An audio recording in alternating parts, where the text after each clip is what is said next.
I'm Lydia, and I'm 31.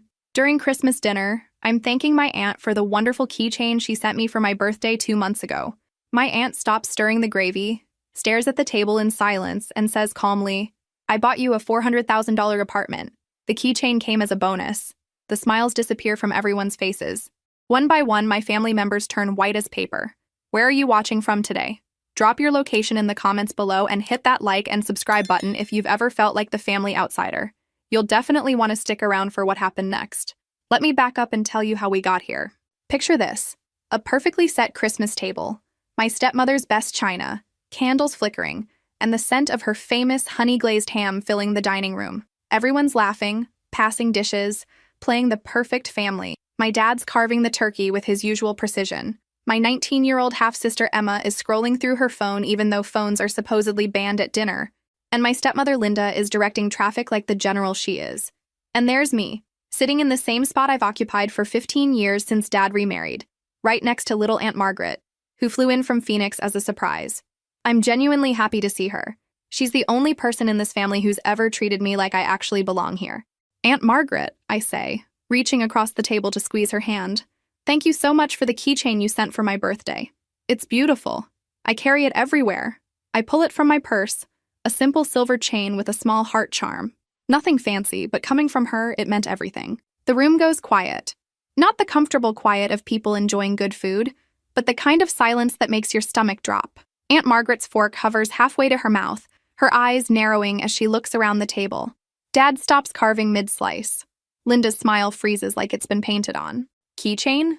Aunt Margaret's voice is dangerously calm. She sets down her fork with deliberate precision. "Lydia, sweetheart, what keychain?" That's when I realize something is very, very wrong. The way Emma suddenly sits up straight, the way Linda's hand trembles as she reaches for her wine glass, the way Dad clears his throat like he's about to deliver bad news. But I'm getting ahead of myself again. To understand why this moment feels like a bomb going off, you need to know what my family is really like. And trust me, it's not the Norman Rockwell painting they pretend to be. Growing up as the stepdaughter in this house was like being a permanent guest who'd overstayed their welcome. My mom died when I was 7, and Dad remarried Linda 2 years later. Linda brought her own special brand of subtle cruelty, disguised as concern for my well-being. While Emma got designer clothes for school shopping, I got carefully selected items from the clearance rack. "We want to teach Lydia the value of money," Linda would explain to relatives, as if frugality was a character-building exercise meant only for me.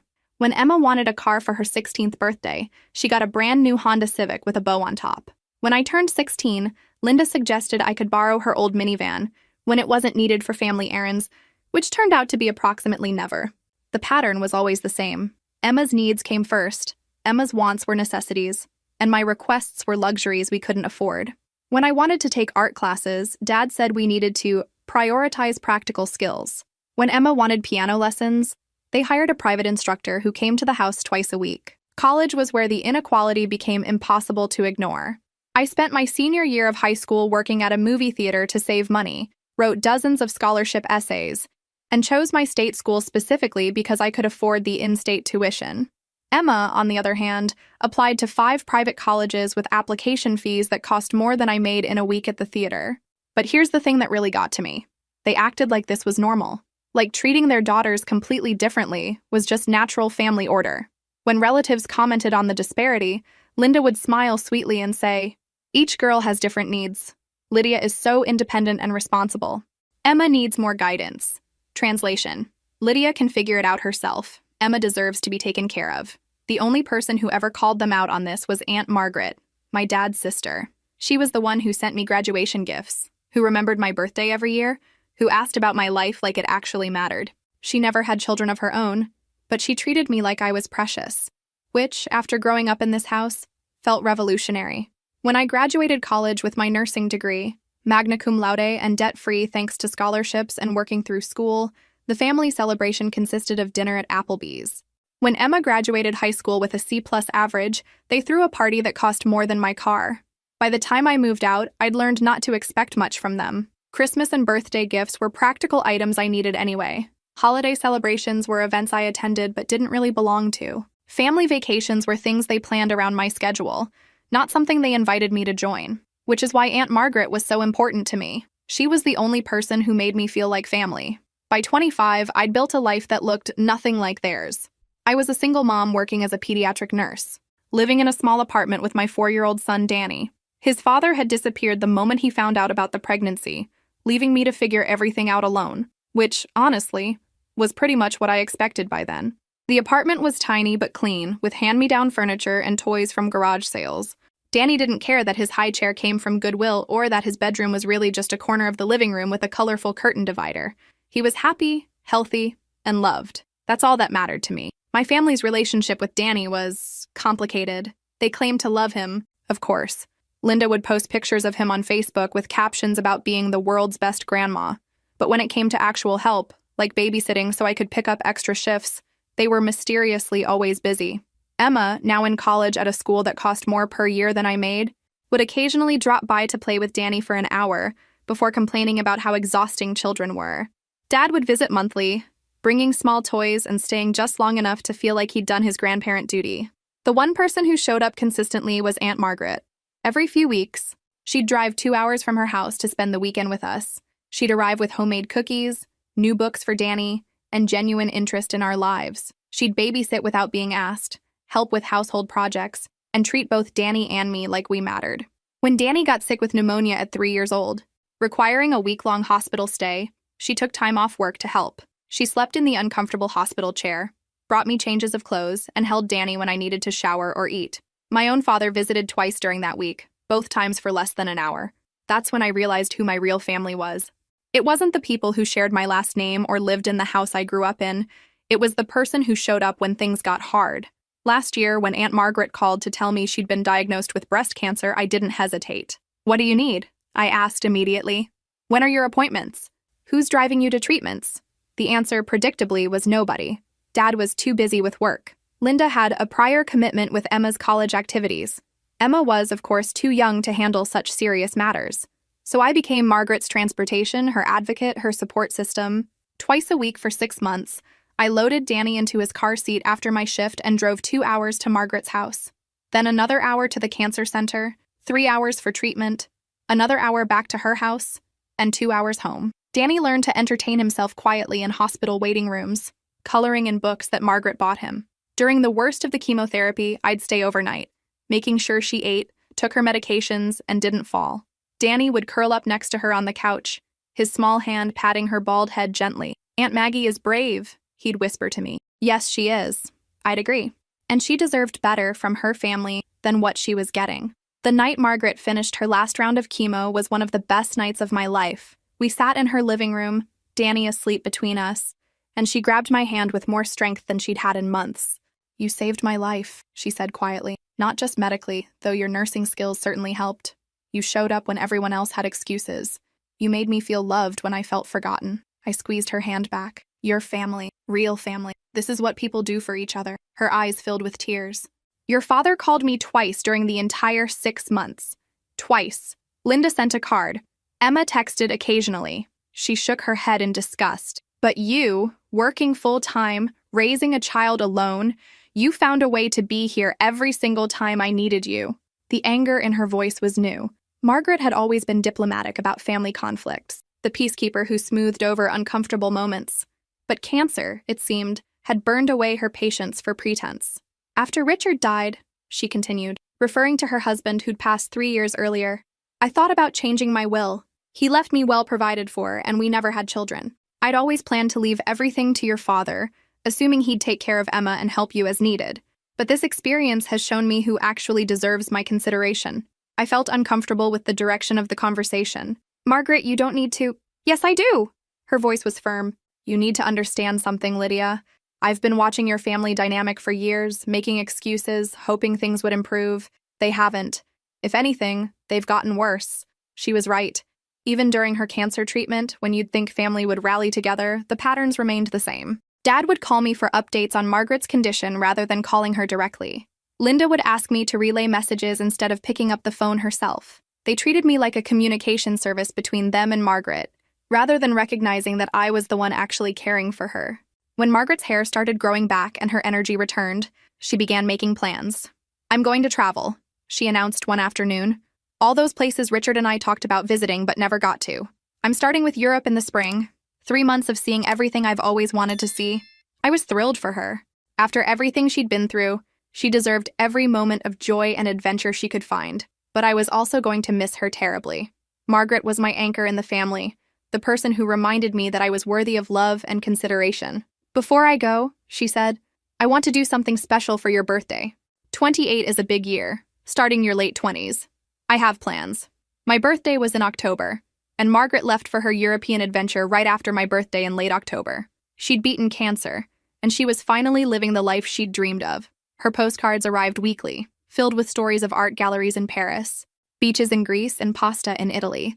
She sounded happier than I'd ever heard her. 3 days before my birthday, a delivery truck pulled up to my apartment building. I wasn't expecting anything, so I was confused when the driver handed me a clipboard to sign. But there it was, my name and address. A package from Margaret with a European postmark. Inside was a small jewelry box containing a simple silver keychain with a heart charm and a note. "Happy birthday, sweetheart. This is just a little something to hold you over until I get back and give you your real present. All my love, Aunt Margaret." It wasn't much, but knowing she'd thought of me while exploring ancient ruins and famous museums made it perfect. I attached it to my keys immediately and carried it everywhere, just as I'd told the family at Christmas dinner. What I didn't know then was that this small keychain was meant to be an afterthought, a placeholder for something much, much bigger. October 28th, my birthday, came and went quietly. I worked a double shift at the hospital because holiday pay helped with Christmas expenses for Danny. When I got home, exhausted but grateful for the extra money, there was a voicemail from Dad wishing me a happy birthday and apologizing for forgetting to call earlier. Linda had apparently reminded him. Emma sent a text message with cake emojis. No card, no gift, no invitation to dinner. Just acknowledgments that yes, this was indeed the day I was born 28 years ago. It wasn't surprising, but it still stung a little. Danny, at 4, had made me a construction paper card at daycare with handprints and the words, "I love Mommy," spelled out in glittery letters. His gift was worth more than anything they could have bought me anyway. I called Margaret that evening, using the international number she'd given me for emergencies. "I got the keychain," I told her, fingering the silver heart. "It's beautiful. Thank you for thinking of me on your trip." "Oh, sweetheart," her voice was filled with laughter and something else I couldn't identify. "That little thing is nothing. Wait until you see what I really got you. It's going to change your life." I assumed she meant a nice piece of jewelry or maybe something special from one of the countries she was visiting. Margaret was generous, but her gifts were usually thoughtful rather than extravagant. A scarf from Ireland or a cookbook from Italy would have been more than enough to make me happy. November passed quickly. Margaret's postcards kept arriving, showing her adventures in different countries. She sounded energetic and joyful, making up for all the time she'd lost during treatment. In one card, she mentioned that she'd asked Dad to handle something important for her while she was away. Something about my birthday present. I thought that was odd. Margaret usually handled her own affairs, and she'd never involved my father in gift-giving before. But I assumed it was something simple. Maybe having flowers delivered or coordinating the shipping of something too large to send internationally. December arrived with the usual pre-holiday chaos. My work schedule intensified as other nurses took vacation time, and I was saving every penny for Danny's Christmas gifts. We'd started our Advent calendar tradition, reading Christmas stories each night and drinking hot chocolate while looking at lights in our neighborhood.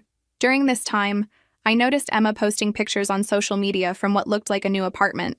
The photos showed a beautiful living space with modern furniture, huge windows, and expensive-looking decorations. When I mentioned it to Dad during one of our brief phone calls, he said Emma had gotten a great opportunity to house sit for someone traveling internationally. "Lucky girl," I said, not thinking much about it. Emma always seemed to land in comfortable situations. When she'd needed an internship for college, Linda's friend magically had an opening at her marketing firm. When she needed a summer job, Dad's business partner suddenly needed an assistant. Emma moved through life with invisible hands smoothing her path. Meanwhile, Danny and I were planning our own humble Christmas. We'd made paper snowflakes for decorations and planned to buy a small tree from the lot down the street. I'd saved enough to buy him the Lego set he'd been wanting and a few smaller gifts. It would be a simple Christmas, but it would be filled with love. The invitation to Christmas dinner at Dad and Linda's house came in mid-December, the same generic phone call I got every year. "We're having dinner at 3, Linda informed me. "Margaret is flying back as a surprise. She wanted to spend Christmas with family." My heart jumped. I hadn't seen Margaret since before her trip, and I'd missed her terribly. The thought of having her at Christmas dinner made the whole event worthwhile. Maybe this year would be different. Maybe with Margaret there, I'd actually feel like part of the family instead of a courtesy invitation. I spent extra money I couldn't really afford on a nice dress for dinner and a small gift for everyone. Danny was excited to see his great aunt again, and to play with whatever new books she'd inevitably brought him from her travels. I had no idea that Margaret's surprise return was about to expose a betrayal that would shatter my understanding of my family forever. Christmas morning dawned cold and bright. Danny woke up at 6, as children do on Christmas, bouncing on my bed with excitement about Santa's visit. We opened our modest pile of presents by the small tree, and his joy over the Lego set made every extra shift I'd worked worth it. Getting ready for dinner at Dad and Linda's house, I felt oddly hopeful. Margaret's postcards over the past 3 months had been filled with stories of self-discovery and adventure. Maybe her new perspective would bring some positive energy to our family dynamic. Maybe this Christmas would be the turning point I'd been hoping for my entire adult life. Danny looked adorable in his little button-down shirt and tiny khakis, clutching the book about dinosaurs that Santa had brought him. "Will Aunt Maggie have presents from far away?" he asked as we drove to the house where I'd grown up. "I'm sure she'll have wonderful stories," I told him, "and maybe something special, but remember, spending time with her is the real gift." The house was decorated exactly as it had been every year since Linda moved in. White lights, silver and gold ornaments, everything coordinated and perfect. Christmas music played softly in the background, and the dining room table was set with Linda's finest china. Emma was already there, wearing a new designer dress and shoes that probably cost more than my monthly grocery budget. "Lydia!" Dad hugged me warmly, and for a moment, I let myself believe this was genuine family affection. "Danny, my boy, look how you've grown!" Linda air-kissed me near both cheeks, careful not to disturb her makeup. "You look lovely," she said in the tone she used when she was being politely civil. "Emma's been telling us about her new living arrangement. Such a wonderful opportunity." Emma beamed, launching into a detailed description of the apartment she was house-sitting. "It's in the best part of downtown," she gushed. 2 bedrooms, 2 bathrooms, a gourmet kitchen, and floor-to-ceiling windows with an amazing view. The owner left it fully furnished with the most beautiful things. I feel like I'm living in a magazine. I made appropriate, impressed noises while setting Danny up with his coloring books in the living room. Emma had always been lucky with opportunities, and house-sitting a luxury apartment was exactly the kind of thing that fell into her lap regularly. "Speaking of apartments," Dad said, glancing at Linda, "how's your housing situation going? Still renting that place near the hospital?" "It's working out fine," I replied carefully. I'd learned not to mention financial struggles around them. Any admission of difficulty would be met with suggestions for budgeting or lifestyle changes, as if my problems were simply matters of poor planning rather than the reality of single motherhood on a nurse's salary. The doorbell rang at exactly 2:30, and Linda rushed to answer it. "Surprise!" came a familiar voice, and there was Margaret, tanned and radiant, carrying a suitcase and wearing the brightest smile I'd seen on her face in years. "Aunt Maggie!" Danny launched himself at her legs, and she scooped him up with enthusiasm that showed how much she'd missed us too. "My darling boy, you've gotten so tall." She hugged me next, holding me tight. "And my sweet Lydia, I've missed you both so much." She looked incredible. The weight she'd lost during chemo had been replaced with muscle from all the walking she'd done in European cities. Her hair had grown back thicker than before, and her skin glowed with the confidence of someone who'd spent months doing exactly what she wanted. "How was your trip?" I asked, genuine joy filling my voice. "Your postcards made it sound like the adventure of a lifetime." "It was everything I dreamed it would be and more," she said, her eyes twinkling. "But I was ready to come home to the people I love most." Over the next hour, Margaret entertained us with stories of her travels. She'd hiked portions of the Camino de Santiago, taken cooking classes in Tuscany, and spent weeks in museums she'd only dreamed of visiting. The whole family seemed more relaxed with her there, as if her presence reminded them how to actually enjoy each other's company. As we sat down to dinner, Margaret caught my eye across the table and winked.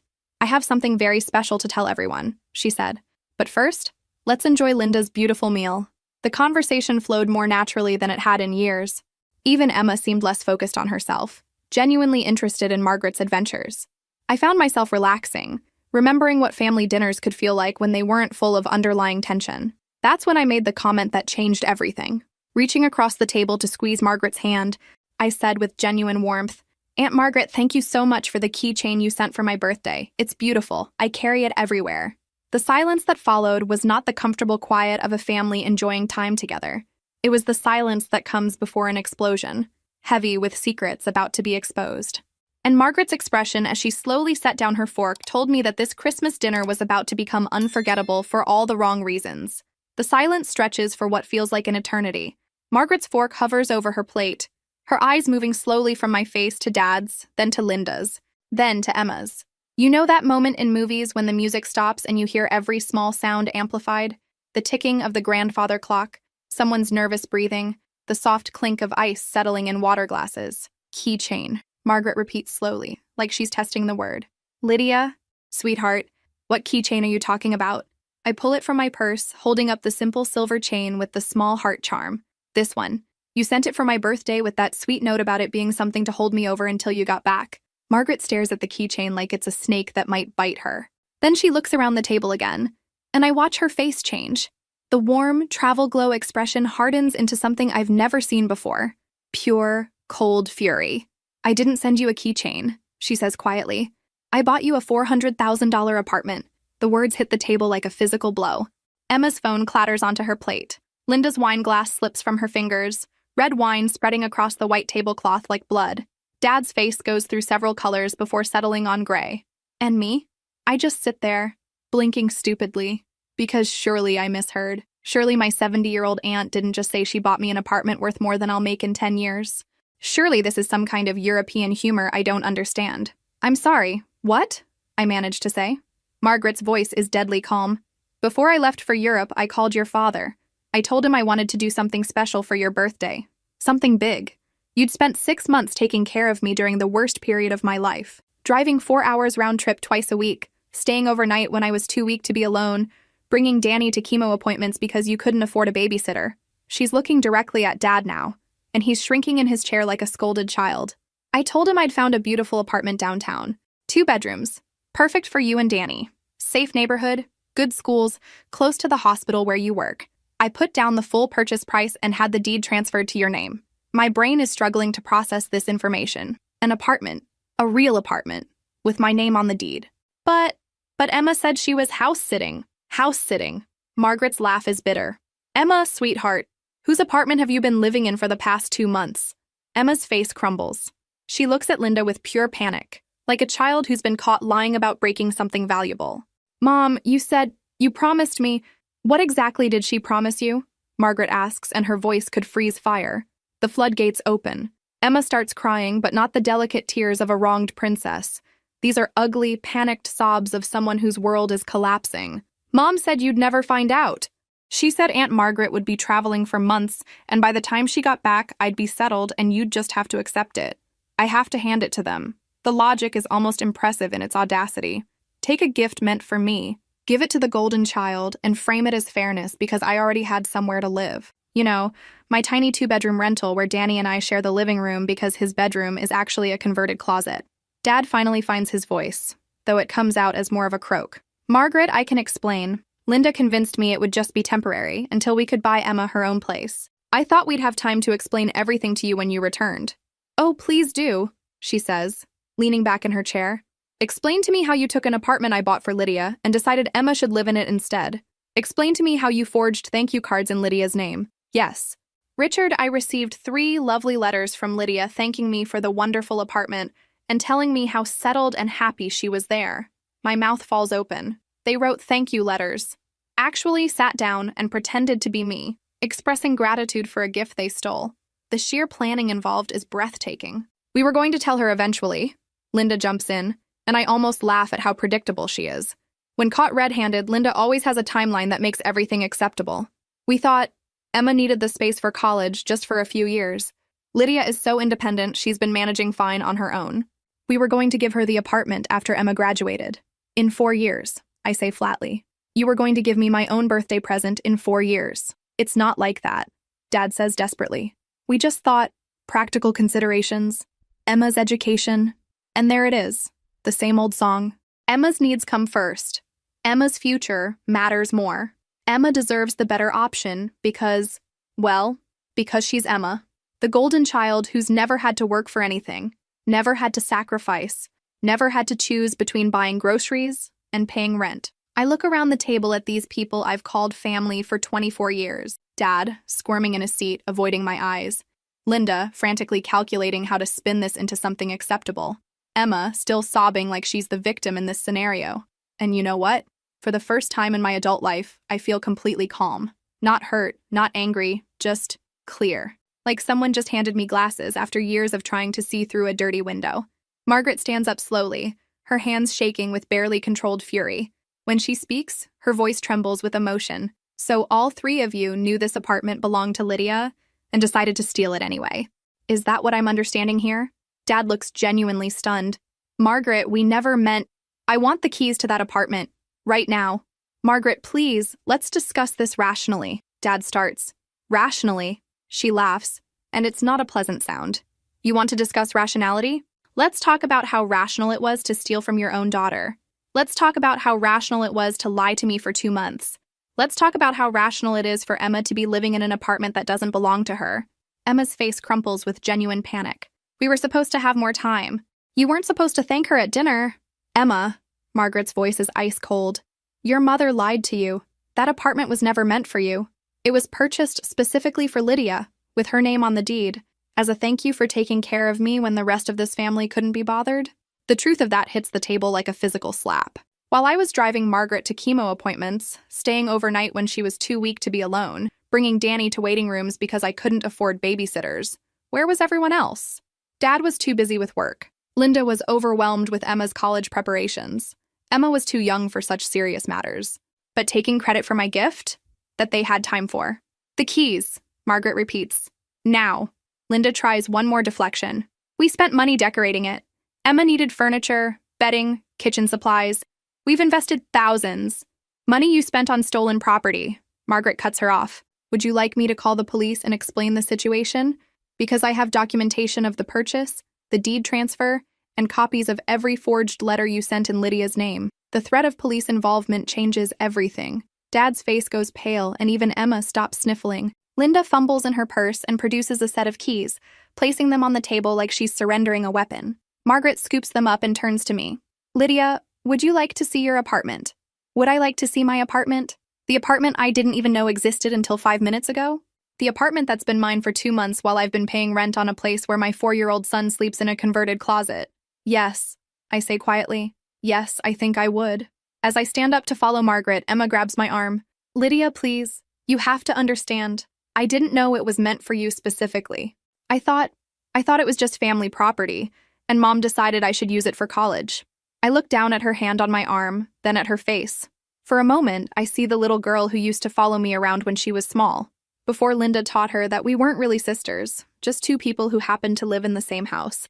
Emma, I say gently, did you really not know the apartment was specifically meant for me? Look, we all knew you'd never fight back. You never do.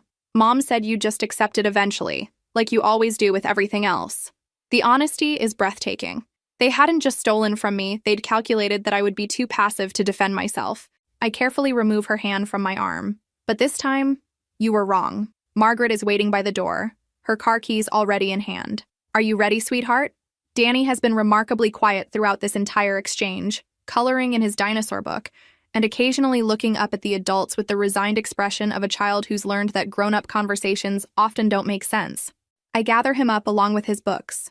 We're going to see a new place, I tell him as I buckle him into his car seat. Aunt Maggie has a surprise for us. As we pull out of the driveway, I see Linda and Emma standing in the doorway watching us leave. Dad is nowhere to be seen. He's probably in his study, doing what he always does when family situations get uncomfortable, hiding until someone else fixes it. The drive to downtown takes 20 minutes, during which Margaret fills in the details I've been missing. The apartment is in a converted historic building, with original hardwood floors and huge windows. It's walking distance from Danny's daycare and a short commute to the hospital. The neighborhood has tree-lined streets, a small park, and the kind of coffee shop where locals actually know your name. I looked at dozens of places, Margaret says as we drive through increasingly nice neighborhoods. But when I saw this one, I knew it was perfect for you. It felt like home. We pull up in front of a beautiful brick building with black shutters and flower boxes in the windows. It's the kind of place I'd walked past before and imagined living in, but never seriously considered because it was so far out of my price range. 3rd floor, Margaret says, leading us to the entrance. Corner unit with views of the park. The elevator is small and charming, with brass buttons and wood paneling. Danny presses the button for the 3rd floor and bounces with excitement. When the doors open, Margaret leads us to a door marked 3C and unlocks it with the keys she took from Linda. The door swings open, and I step into the most beautiful living space I've ever seen. The apartment is stunning, not because it's fancy or expensive, but because it's perfect. Warm hardwood floors stretch through an open living area with windows that flood the space with natural light. The kitchen has white cabinets and granite countertops that gleam like they've never been used. Through the living room windows, I can see the park Margaret mentioned, with mature trees and a playground where children are playing even in the December cold. 2 bedrooms, Margaret says, leading us down a hallway. This one would be Danny's. Danny's potential bedroom is twice the size of our current living room. It has built-in bookshelves, a large closet, and windows facing east so he'd wake up to morning sunshine. He immediately runs to the window and presses his face against the glass. "Mommy, look! Swings!" The master bedroom takes my breath away. It's spacious without being overwhelming, with enough room for a real dresser. Maybe even a reading chair.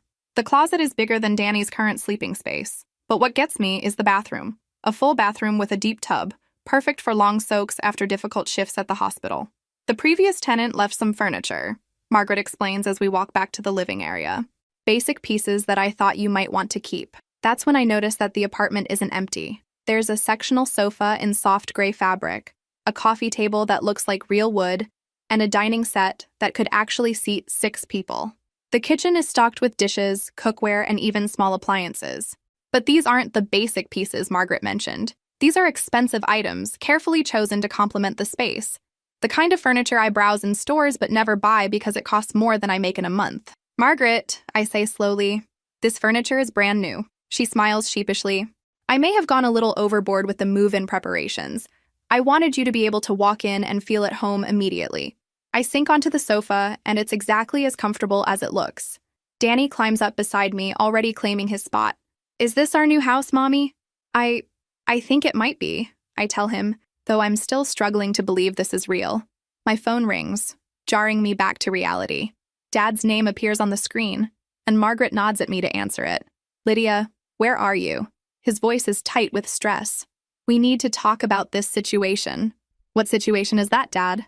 "You know what I mean." "The apartment thing. We can work this out. Maybe Emma can stay there just until the end of the semester. Then we'll transition." I look around the beautiful living room, at Danny already arranging his dinosaur figures on the coffee table, at Margaret watching me with encouraging eyes. "No? What do you mean? No? I mean, no, Emma can't stay here until the end of the semester. No, there won't be a transition period. No, we can't work this out. This apartment belongs to me. It's been mine for 2 months while I've been paying rent somewhere else because you decided your daughter deserved my gift more than I did. Lydia, be reasonable. Emma has already moved in, started classes from that location. Her whole routine is built around living there. The audacity is breathtaking. They steal my apartment, let Emma settle in and build her life around it, then ask me to be reasonable about disrupting her routine. Where exactly did you think I was living? Dad? Did you assume I'd just vanish when you gave away my home?" Silence on the other end. "Emma can move out this week," I continue. "She can take her personal belongings, but everything else stays. The furniture, the kitchen supplies, the linens. Everything you bought with the money you should have spent elsewhere stays in my apartment. You can't just kick her out with nowhere to go.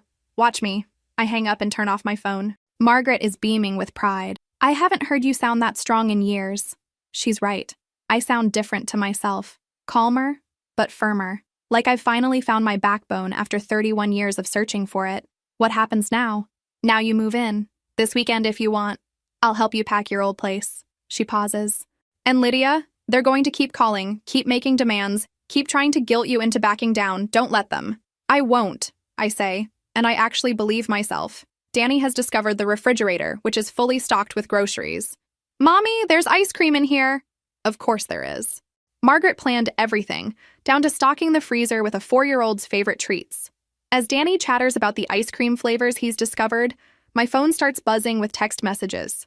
Linda, Emma, even my father's business partner who's never contacted me directly before. I don't read them. Instead, I walk to the large living room windows and look out at the park where children are playing, at the tree-lined streets where people are walking dogs and carrying coffee cups, at the neighborhood where my son and I are going to build a real life. For the first time in years, I'm exactly where I belong. Moving in takes exactly 1 weekend. Turns out, when you don't own much furniture, relocation is surprisingly simple. Our old apartment looked even smaller and more depressing when viewed through the lens of where we were going. The contrast was almost comical, like comparing a closet to a palace. Danny adapted to the change with the resilience that small children possess, treating the move like an adventure rather than an upheaval. He'd run from room to room in the new apartment, claiming spaces and announcing his plans. "This is where my dinosaurs will live," he declared about the built-in shelves in his bedroom. "This is where I'll eat my cereal," he announced about the breakfast bar in the kitchen. Margaret helped with everything, from packing boxes to setting up utilities in my name. She'd thought of details I wouldn't have considered, registering Danny for the school district, finding a pediatrician in the neighborhood, even locating the nearest grocery store and dry cleaner. "You don't have to do all this," I told her as she organized kitchen cabinets with military precision. "Yes, I do," she replied firmly. "Your family stole 2 months of your life in this place. I'm trying to make up for lost time." The calls from Dad, Linda, and Emma continued relentlessly, voice messages that progressed from apologetic to demanding to downright hostile. I'd listened to the first few, but they all followed the same pattern: acknowledgement that mistakes were made, followed by explanations of why Emma's needs should still take priority, ending with accusations that I was being selfish and unreasonable. I stopped listening after the 5th one. On Wednesday evening, a week after we'd moved in, Dad showed up at my door. Not called ahead, not texted to ask if it was convenient, just appeared in my hallway like he had a right to be there. "We need to talk," he said when I opened the door. "No, we don't." I started to close the door, but he put his hand against it. "Lydia, please. 5 minutes." Against my better judgment, I let him in. Danny was already in his pajamas, watching cartoons on the television that came with the apartment, a flat screen larger than our entire kitchen in the old place. "Nice place," Dad said, looking around with the expression of someone trying to calculate square footage and monthly costs. "Really nice. But here's the thing, sweetheart. Emma is struggling." And there it was, the same old playbook. When logical arguments failed, appeal to my emotional guilt about Emma's well-being. I'd heard this song before, though usually it was about her needing help with homework, or requiring a ride somewhere, or facing some social drama that required the entire family to rearrange their schedules. Struggling how? I asked, genuinely curious about what crisis they'd manufactured this time. "She's living in a dorm room the size of a shoebox, sharing a bathroom with 20 other girls. The cafeteria food is making her sick. She can't concentrate on her studies because the conditions are so awful." I blinked at him. "You mean she's living like a normal college student? It's not the same thing." "Why isn't it the same thing, Dad?" He fumbled for an answer that wouldn't sound completely hypocritical. "She's not used to those conditions. She's never had to live that way before." "And whose fault is that?" The question came out sharper than I intended, but I wasn't sorry for it. Who made the decision that Emma should never have to experience discomfort or inconvenience?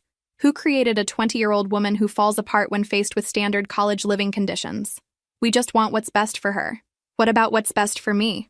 The words hung in the air between us. "When exactly did you want what was best for me, Dad?" His face flushed red. "That's not fair. We've always cared about your well-being." "Really? When I was 16 and needed a car to get to my job, where was your concern for my well-being? When I was working double shifts to pay for college while Emma got her tuition handed to her, where was your concern then? When I was a single mother struggling to pay rent while taking care of your sister during cancer treatments, where exactly was your concern for what was best for me? Those situations were different." "How?" "You've always been more independent, more capable. Emma needs more support." And there it was. The fundamental truth of my family dynamic, spoken out loud for the first time. Emma needed support because she was delicate and precious. I didn't need support because I was strong and capable. Emma deserved help because she struggled with normal life challenges. I deserved to struggle alone because I could handle it. The twisted logic had shaped my entire life. Every time I'd succeeded despite lack of support, it proved I didn't need help. Every time Emma failed despite massive advantages, it proved she needed more assistance. "Dad," I said quietly, "I need you to leave now." "Lydia, come on. Can't we work something out? Maybe Emma could just use the second bedroom when she needs to study, or stay here on weekends when the dorm is too loud." "Get out. Don't be unreasonable. Get out." The volume of my own voice surprised me. Danny looked up from his cartoons, eyes wide. I rarely raised my voice, and never at family members. Dad stared at me like I'd slapped him. "I don't know what's happened to you, but this isn't the daughter I raised." "You're absolutely right," I said, walking to the door and opening it. "The daughter you raised would have handed over the keys to Emma by now. She would have moved back into a studio apartment and apologized for causing trouble. She would have spent the next 4 years paying rent while Emma lived in the home that was supposed to be hers. He stood there for a moment, looking like he wanted to argue further, but something in my expression must have convinced him I was serious. "This isn't over," he said as he stepped into the hallway. "Yes, Dad," I replied calmly. "It is." I closed the door and engaged both locks. Through the peephole, I watched him stand there for several minutes, probably debating whether to knock again. Eventually, he gave up and walked away. Danny looked up from his cartoons. Was Grandpa angry? Grandpa was confused, I told him honestly. Sometimes grown-ups get confused when things don't go the way they expected. Are we in trouble? I sat down beside him on our beautiful sectional sofa, in our light-filled apartment, in the neighborhood where we belonged. No, baby, we're not in trouble. We're exactly where we're supposed to be. The legal transfer of the apartment took place on a Tuesday morning in Margaret's lawyer's office. I'd never owned property before, and the experience of signing documents that made me the official owner of something worth $400,000 felt surreal. Margaret had insisted on making everything legally bulletproof, ensuring that no one could ever again question my right to live there. "Congratulations," the lawyer said, handing me a thick folder containing deeds, insurance documents, and maintenance agreements. "You're officially a property owner." Property owner. At 31, after years of renting cramped apartments and worrying about lease renewals, I owned a home. Not just any home, but a beautiful one in a neighborhood where children played safely in parks and neighbors knew each other's names. The financial relief was immediate and overwhelming. Without rent payments, my nursing salary stretched to cover not just necessities, but small luxuries I'd never been able to afford. Danny's daycare costs became manageable instead of crushing. I could buy groceries without calculating every item. For the first time in years, I wasn't living paycheck to paycheck. Emma's adjustment to college dormitory life was, according to my sources, not going smoothly. My cousin Sarah, who worked at the university, reported that Emma had been to the housing office multiple times requesting room transfers.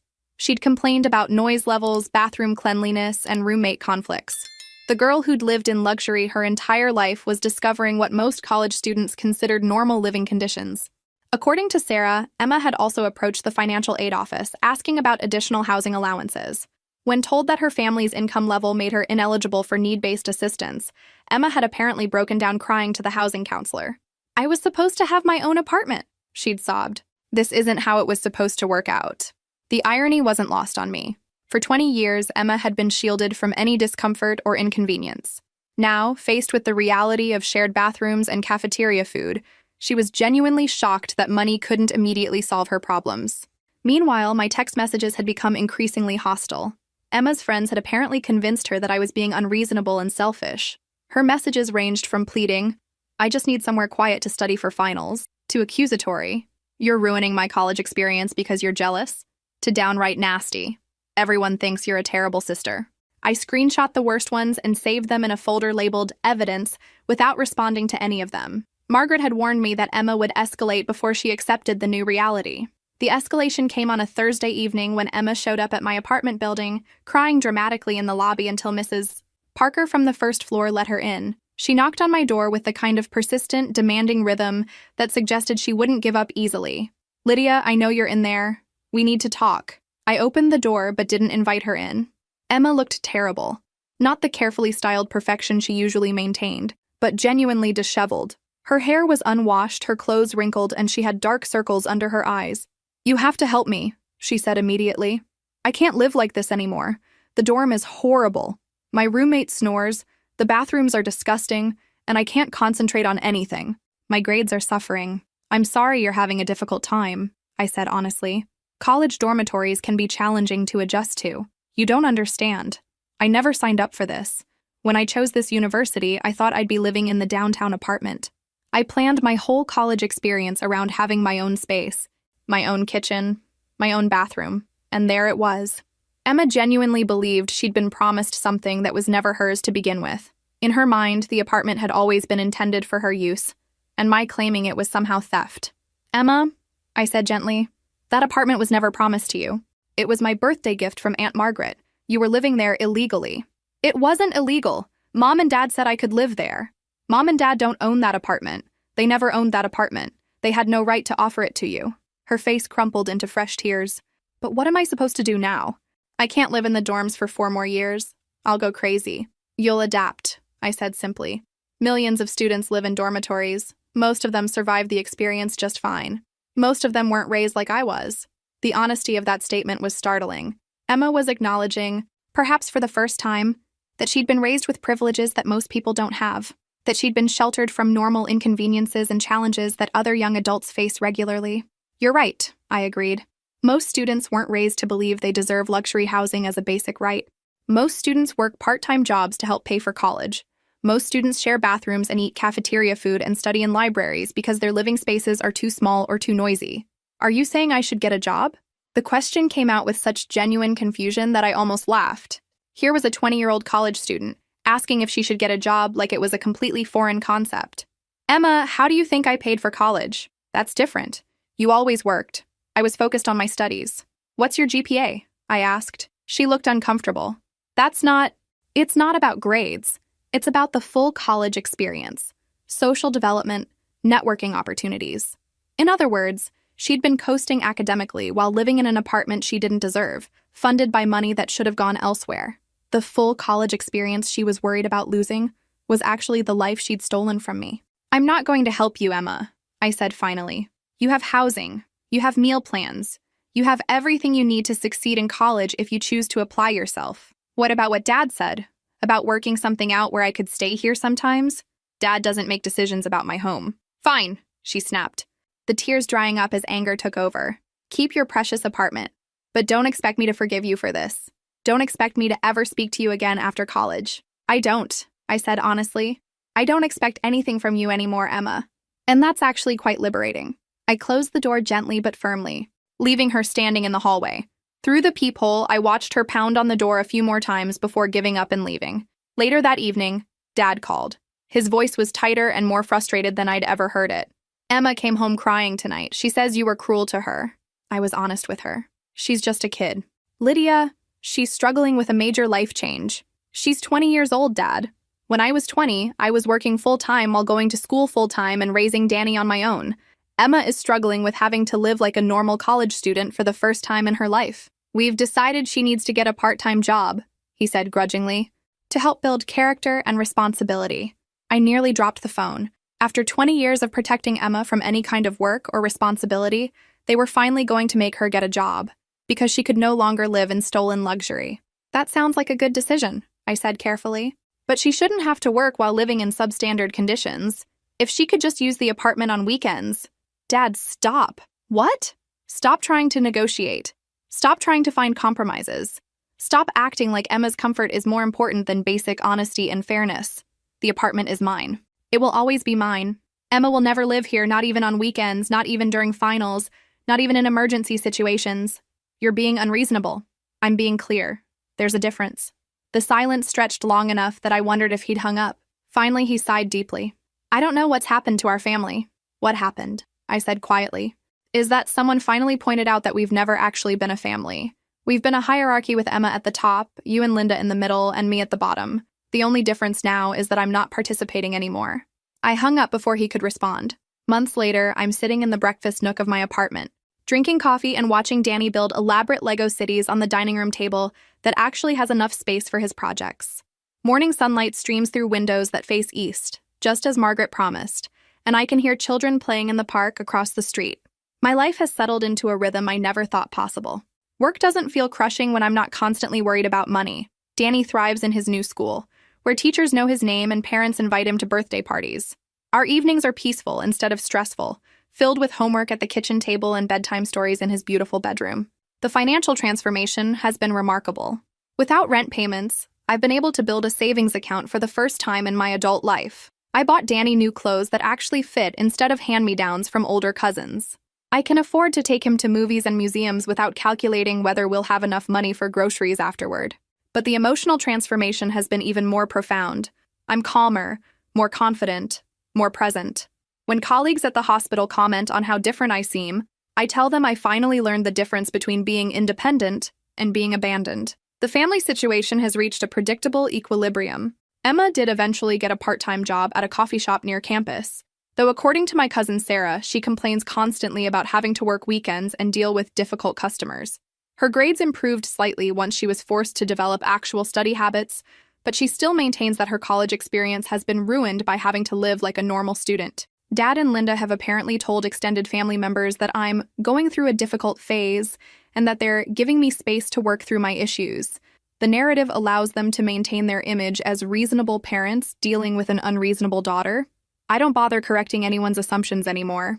Margaret and I have grown even closer, bonded by the shared experience of my family's betrayal.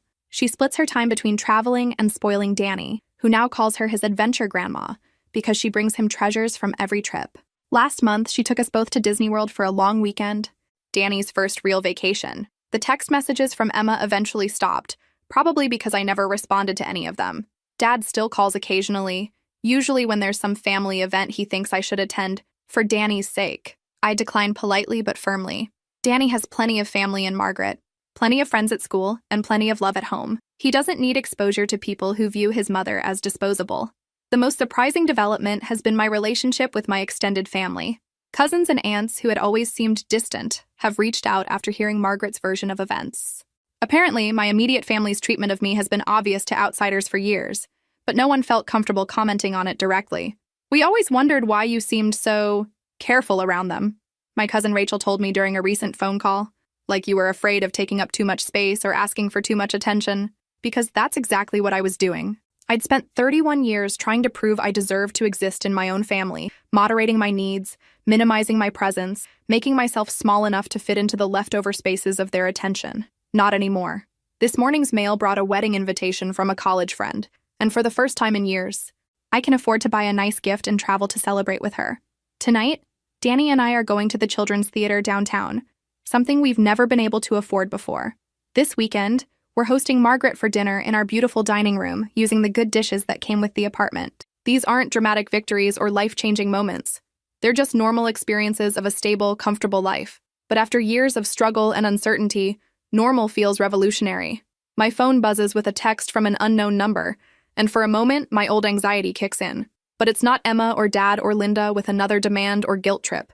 It's a colleague from work, asking if I want to join a group of nurses going out for dinner next week. Yes, I text back immediately. I'd love to join you. I can afford dinner out with friends now. I have reliable babysitting because Mrs. Parker downstairs adores Danny and enjoys earning extra money watching him occasionally. I have the emotional energy for social relationships because I'm not constantly managing family drama or financial stress. Looking back, I realized that what happened at Christmas dinner wasn't really about the apartment, though the apartment changed everything. It was about finally seeing my family clearly, without the fog of obligation and hope that had clouded my vision for decades.